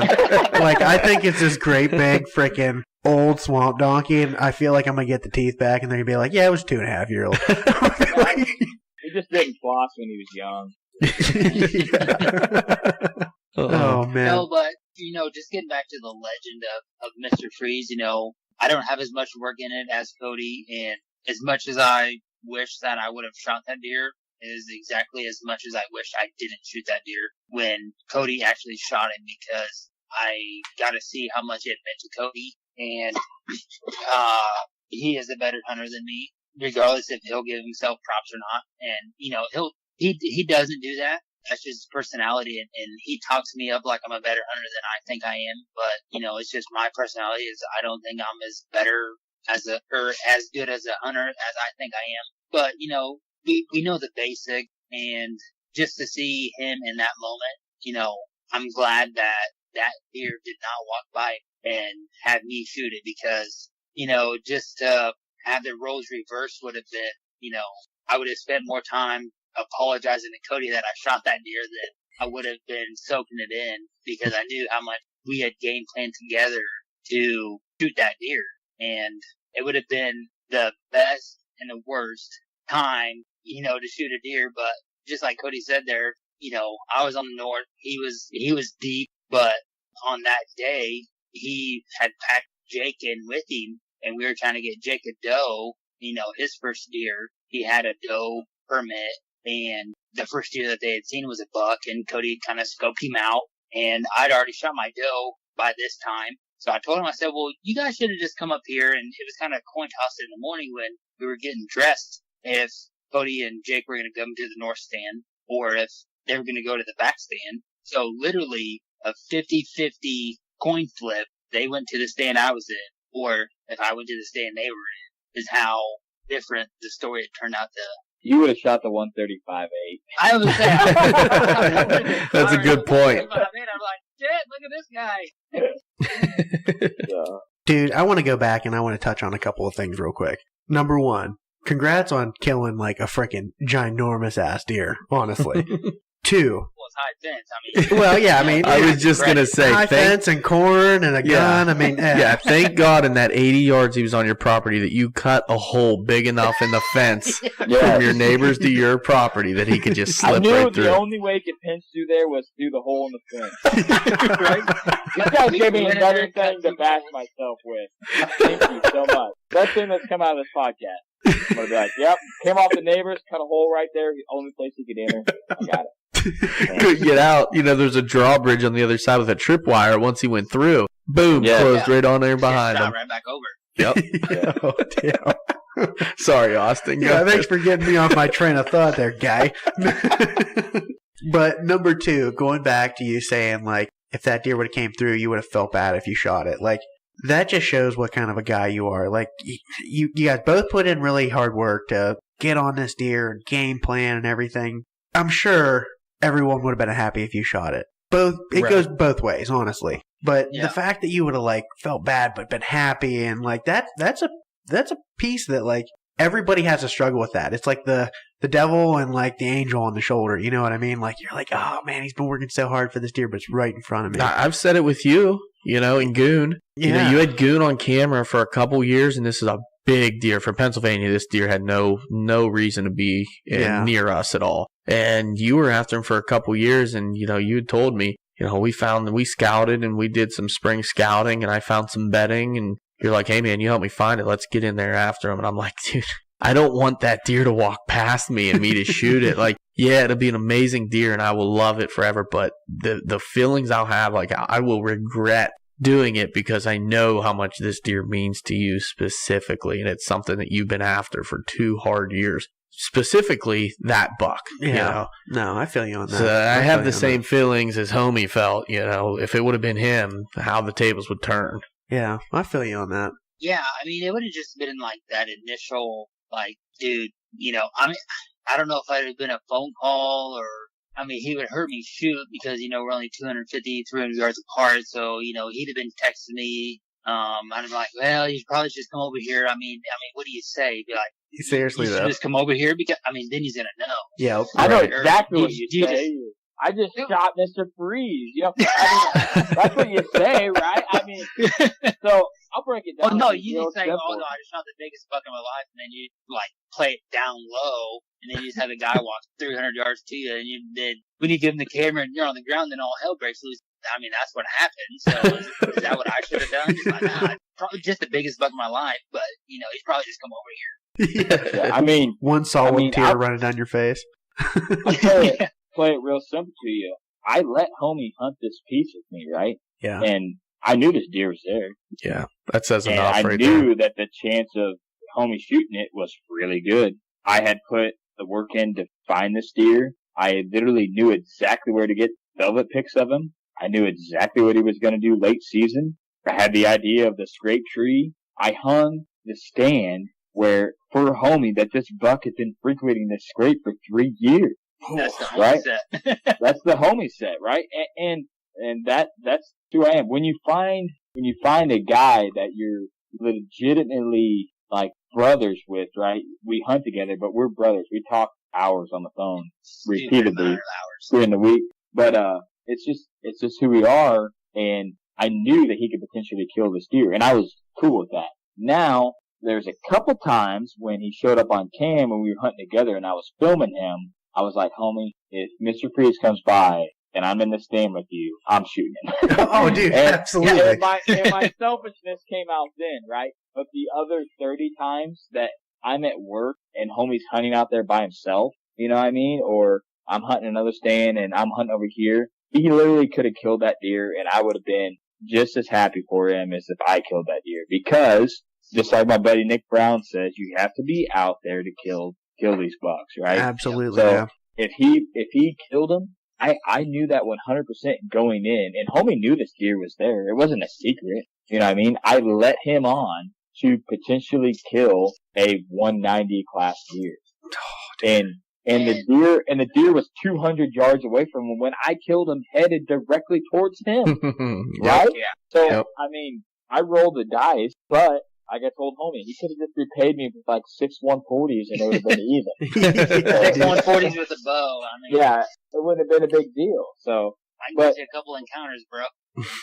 That's what it's about, and that's what we try to instill in our podcast. And I don't know how many times I've said it. I killed a giant deer, but I made the footage as minimal about me and as much about the people that I did it with, because I did it with Homey, right? We hung those cams together. We moved those stands together. I talked to Homey and I said, we need to move this stand back. And he went from a different property and helped me hang the stand, which is brutal, in this giant cottonwood tree in the middle of the day, right? And we hung it. And then I literally left that property after seeing 150s chasing does and drove to Missouri to rifle hunt and left Homey there to hunt. And literally, damn. Mr. Freeze could have came by that night and he could have shot him with a bow. And I was cool with that. Dude. I was cool with that because friendship is bigger than deer hunting. Will I ever shoot another 190? No, probably not. But you never know. I mean, one day Homey's going to shoot a giant and I'm going to be there just like him, but I'm not going to be hiding in a bush at 2 a.m. So. Yeah, dude. I was going to say, I knew, so after we got Mr. Freeze caped out, we got him back, we had to go to the local bar, just kind of, feel it out, just see what everybody else was up to. Nobody believed that Cody shot like a 190, so we had the rack in the truck. And remember that guy was like, no. Yeah, that guy's like, that's not 190. Like, dude, just look at it, I mean, you already said that 14 times that day. Just look at it. Look at it. So, we're at the bar, and, I'm just trying to. Cody had already posted that he killed Mr. Freeze, and I was just going to share it and, type up kind of my perspective on it. And, I just literally set my phone down and walked outside because I was getting emotional again. And it wasn't because I didn't shoot the deer. It was because I was super proud that Cody achieved his goal. And then, we go home. I'm dropping Cody off at his house. And then this is when it got real bad, is because he started just looking through everything that I recorded of the recovery, and he's bringing his kid out, and I'm just like, dude, I start losing it again. I'm just like, dude, I brought my 6-month-old on a 190 track. Yeah. 6-month-old tracking a 190, 50 yards. So, I was like, dude, I want to do this right because, I mean, this is, your deer. We're going to be upgrading to Premiere Pro to edit our videos. And obviously this is going to make it into a video. And I was like, dude, I just, I have no skill in that realm, and I want to do this right for you. And I was like, maybe we just have somebody else do it, And he's like, no, you got it, bro. We can do it. We're good. And I was like, I don't know, but, just that trust Cody instilling in me, like, we got it. We just, we don't have no time frame. We don't have nobody expecting any video. I said, we got all the time in the world. We'll get it right. We'll do it right. And we did it right, I think. Yeah. Dude, I agree. I think you did it right too, man. Yeah, it was incredible. 95 revisions. It's good. Yeah, dude, hell yeah. It's a fine product. Yeah. So Cody's the only one showing emotion in this one. It didn't get recorded that I was losing it, but I lost it just as much, if not as more than he did. Mm-hmm. It was the first time that I felt extremely proud for somebody else to shoot a giant buck. And that's something else, I talk about on our show is like, you're not always going to shoot a giant. And it's not always about shooting a giant, but if somebody shoots, a buck and they're proud of it, I get behind them. Oh, absolutely. Be proud of their ass, for getting out there in the morning, getting up, getting out in the woods, or in the evening because their wife's probably mad at them that they're going hunting again. Just be literally ecstatic. Just be obnoxious that they killed this deer or any deer, and show them the love that each deer deserves. Or even if it's a shed, we've had a lot of that lately. Just be proud. We haven't had a lot of that lately. For that guy. Just spread the love, because the love is getting thin. The love is getting short. And I know one thing, when I killed my biggest buck, like, I was like, okay, yeah, everybody at camp's going to be happy. And then it was literally like maybe an hour and a half. We talked about it, and then it was done. I was like, well, that's some bullshit. Like, I want to enjoy this for the rest of the day. I killed it in the morning. I want to enjoy it for the rest of the day. Nope. Had lunch. Teal dressed him out, and he was done. That was it. They were hunting the evening, And that's one thing that I really try to instill on our show is just, like Cody and I have said on here, just soak it in the moment, because that's what we want to do. And that's what every deer deserves, that you're proud of and that you view as a trophy, because time goes by quick, man. Dude, I couldn't agree more. And everything that you just said, it rolls right on back. And I feel like me and Charles kind of have the same thing going on, but it really says something about another person when you have a really good hunting buddy and you can share those experiences with each other, and you can talk about everything and game plan and hunt the same properties and have trust in each other. And it's really a good feeling to have that one person that you can go out and hunt with and rely on, and they're always there. And that kind of rolls into, man, I know it was an easy drag with Mr. Freeze, but it was good to have a hunting buddy there, right? A couple of Jake was baller. Yeah, and to go off of what Austin's saying too, and also to have the support group, back at home, some of your closest friends that you hunt with, or even if you don't hunt with, that support you and what you do and your family and stuff. I'm very family oriented when I'm hunting. I have 3 brothers that hunt. I have my father that hunts with us. We got a big family of a bunch of hunters, and it's always a big team effort, but that celebration after the kill, that is something that, and I've listened to a podcast.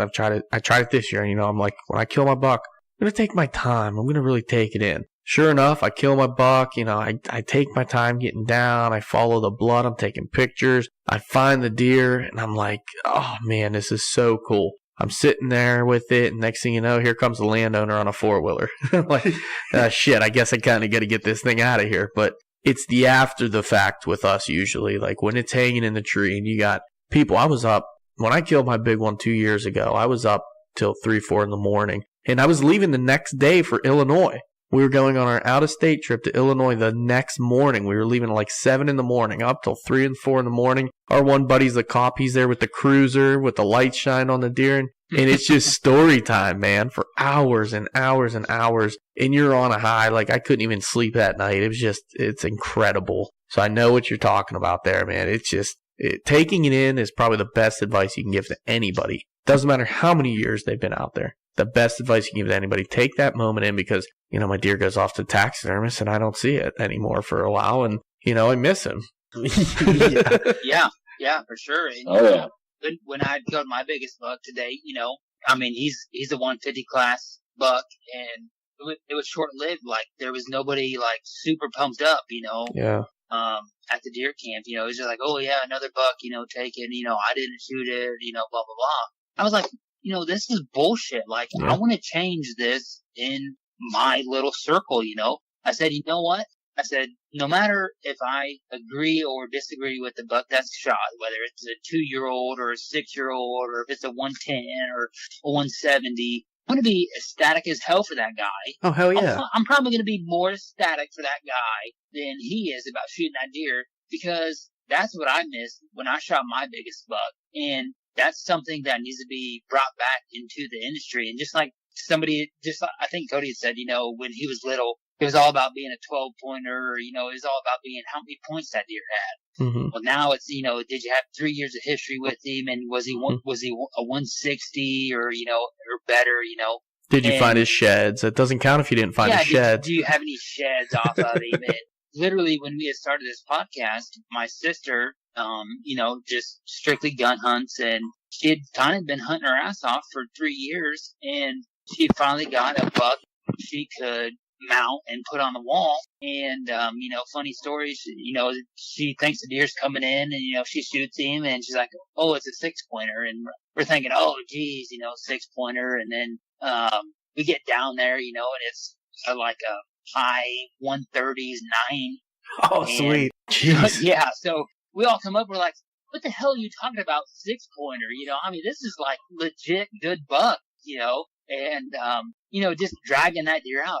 I had her husband, my brother-in-law, my older brother, and me dragging him out, and then, they kind of die off, but I'm like, just instilling that thing of being fired up, and I just dragged this deer, an extra 120 yards by myself to the field edge, and then when everybody gets out there, then they get a look at him, and then, get some good pictures and stuff. So, that's what I talk about, just being excited for somebody when they shoot a deer, and whether they're proud of it or not, just give them the satisfaction that they've done something great. Oh, dude, absolutely. And you know what? Next time you shoot a big buck, send me a picture. I'll make you feel like $1 million.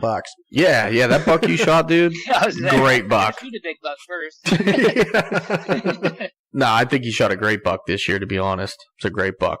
Let's, I think Cody fell asleep, so why don't we get into a little round of something we had as a surprise. We didn't send you earlier. We lined up some rapid fire questions for you boys.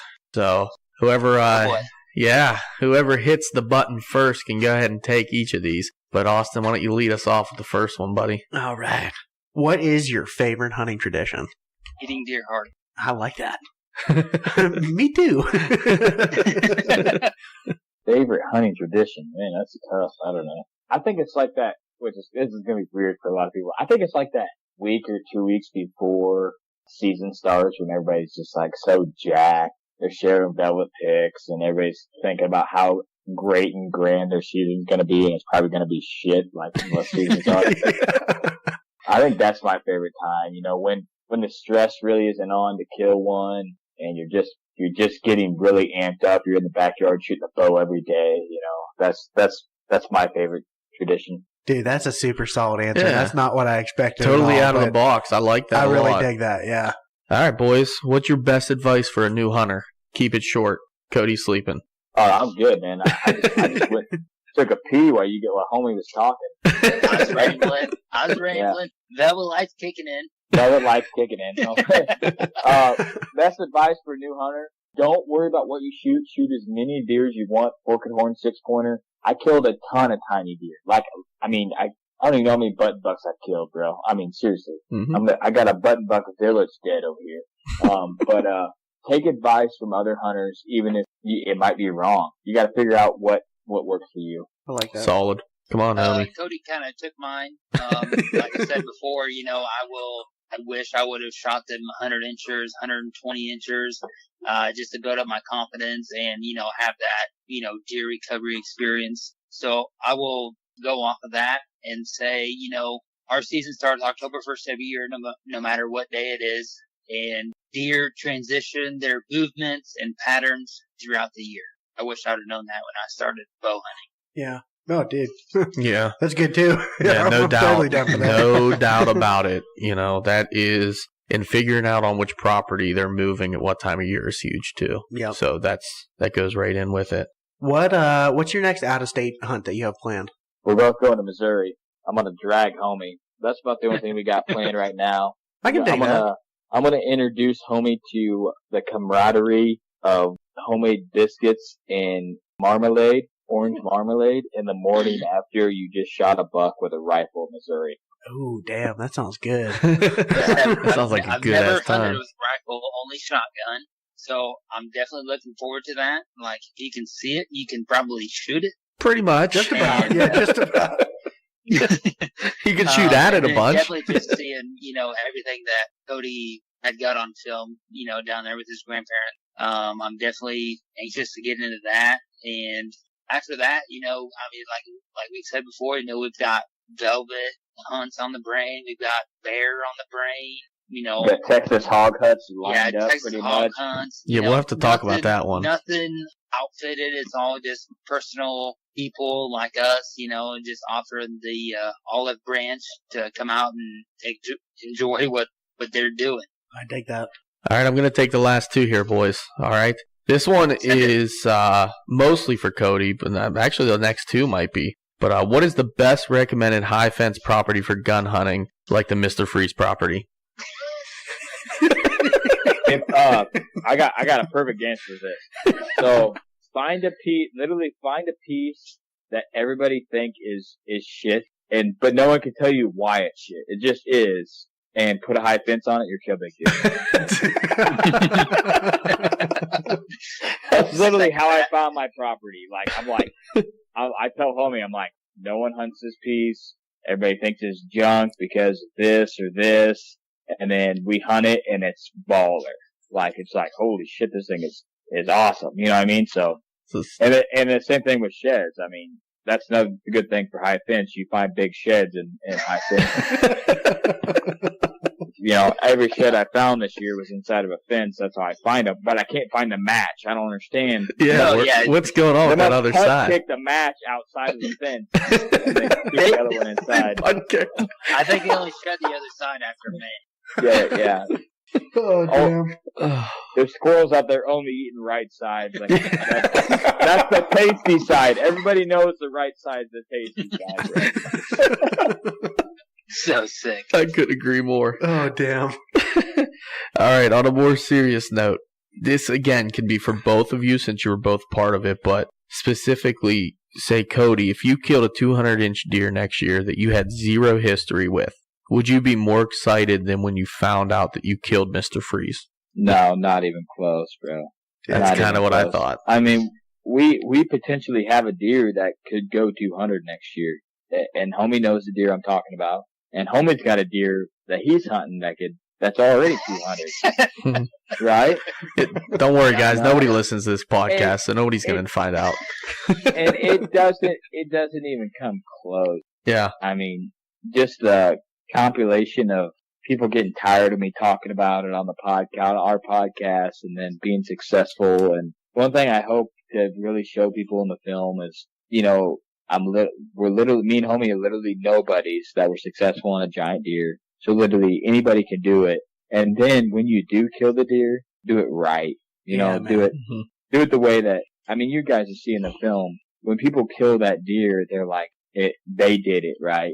They conquered it. It wasn't like, I tried to make it about the team, the deer, my family, the people that supported me, the lessons I learned, and how it's going to make me better. And one thing I fear now is that I did accomplish that. I'll never be able to satisfy an itch of beating what I did, right? So this year I'm excited, of course, to deer hunt, but the only deer that I really have a lot of history with is the runner-up 10, which homie knows is, he could potentially be 160 this year, but it's not something that I don't have sheds. I don't have multiple trail cams. I didn't hunt them hard last year. I'm restarting the story. It's exciting and it's demoralizing at the same time, right? Because I know that deer is not out there. Like, I'm not going to get a picture of Mr. Freeze ever again. I honestly think right now in my hunting career, it would, I don't know if I'll ever be as special as a moment just between me and Homey as friends as Mr. Freeze was for us. Dude, that's solid. It'll be hard. It'll be hard. That's The super solid. storyline that we told in our film is it's epic, man. It's epic. It's epic on so many different levels. And people watch our film like they watch, the one that's going to come out, the Legacy film, the beginning film, and they're okay. But the Mr. Freeze film is rock solid. It's rock solid. Dude, I'm can't so wait. excited. I can't wait. And there's not a better place to end it than right with that. Just the film's going to be epic. Yep, we can thank Mr. Freeze for your podcast fame from here on out. Yeah, that's all it is, man. Literally, if you guys want to have a fairly successful podcast, just shoot a 190. Right on it. Getting right on it. Yeah, I'll let you know when that happens. Yeah, we got a couple button bucks that look good for next year, Heck yes. It's all about the angle, bro. It's all about the angle. It'll be a solid 2.5-year-old next year. Yes. Before we let you go, and not to cut you off, I apologize, but why don't you go ahead and let everybody know where they can find you guys, maybe social media, where they can find your podcast, and if you also want to touch on a timeline real quick on what to expect for your films that are coming out. Homie, you're the guy for this. He's got all Take it away. All the digits. There you go. Hashtag tech guy. So we have Instagram, Whitetail_Legacy_podcast. I know it's difficult. That's blame Cody on that. Facebook at Whitetail Legacy. Also Twitter, which is where you should really follow us. Put a hard plug in here, right jab or right hook at Whitetail Legacy. On Twitter, we ask hard questions every day, Monday through Friday, dealing with hunting. And then, whitetaillegacypodcast.com. Also another way to watch our videos. Also another way to see what we're doing video-wise. Revamped website, so we're actually pretty pumped about that. If you want to listen to the podcast, we're on Apple iTunes, Radio Public, Stitcher, TuneIn, Spotify, Google Play. We're almost everywhere. Damn. So, Yeah, shit, man. yeah, we're stepping up and branching out. And it's iHeartRadio. Yep, iHeartRadio. Listen to it on the website. Yep, listen to the website. We make blog posts every Wednesday when we make a post. And I'm going to leak here that we are going to start a blog. I don't know what day we're going to release it, but we've got some blogs stored up, and we're going to be releasing them shortly. So, Nice. We'll be Very releasing touchy them. subjects too. Ooh, I like that. Yeah, I do like that. Like baiting and gun or bow hunting and Some of them, not all of them, but some of them will reflect our hard question of the day on Twitter, which we get very much engagement on. And some of them we're going to put the people's answers that comment on our Twitter feed into the hard question of the day for our website blog. Give credit to them guys and show everybody kind of, different answers to our question. I like that a lot. That's different. Switching it up, man. I dig it. that's one thing I'd like to end with this podcast. If you guys want to film, if you guys want to start a blog, if you guys want to do anything, just do it right now. Stop thinking about it. Stop saying I'll do it next week. Just do it and go 100%.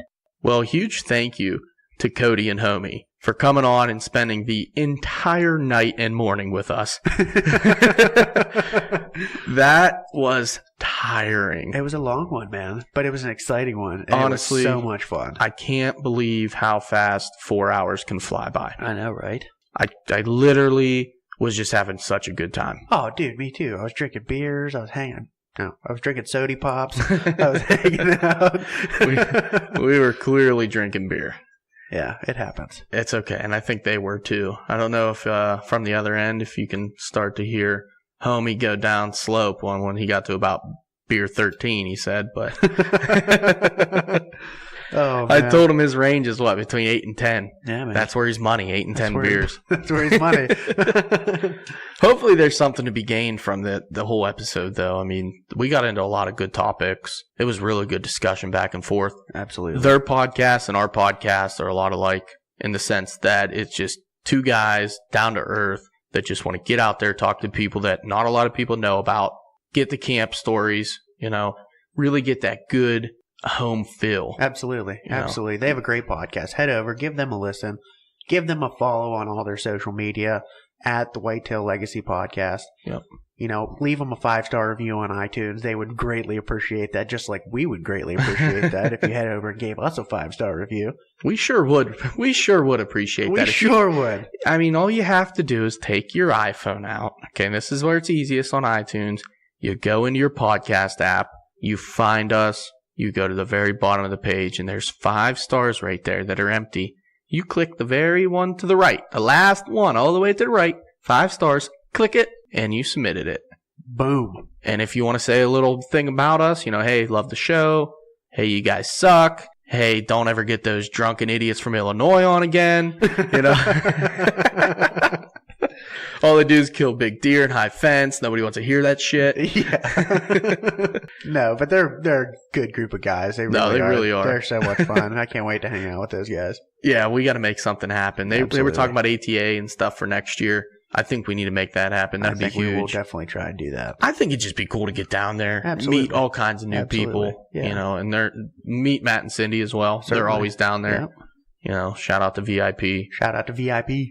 We're looking at the veteran broadhead right here in front of us right now. It is nasty. That red, white, and blue. I can just hear eagles soaring. I can hear it. Hi, Cindy. All right, boys. Well, I had a lot of fun. What about our social media? Where can they find us, Austin? Head over to Instagram, Facebook, YouTube, Go Wild. Soon to be Twitter. Soon to be Twitter. Soon to be Twitter. I've gotten on there 2 or 3 times now, and I literally just last night fell asleep with it in my hand. Get on it, kid. I will. That is all at the Whitetail Distraction Podcast. That it is. That it is. That's all we got. I like it. Next week, maybe we'll talk to some more guests. Probably. Maybe not. Maybe not. I do have one request also, maybe offer the podcast to kind of get into the Kill and Grill in the background. Maybe do an episode on the Kill and Grill. We shall. Maybe bring in some people like either bring my dad back on or someone that's been to every single one of them. Yep. Talk the history, or I'll get the information from him from back then. Absolutely. Because I'd like it's that. Something I've been doing since I was really young. Certainly. So it's really cool. It's a good tradition. Everybody out there should be practicing something like that. Absolutely. I agree 100%. All right. It's almost time to be shooting our bows and looking for turkeys. Yeah. Thanks for listening, guys. Thank you. The distraction is real. The distraction is real. The distraction is real.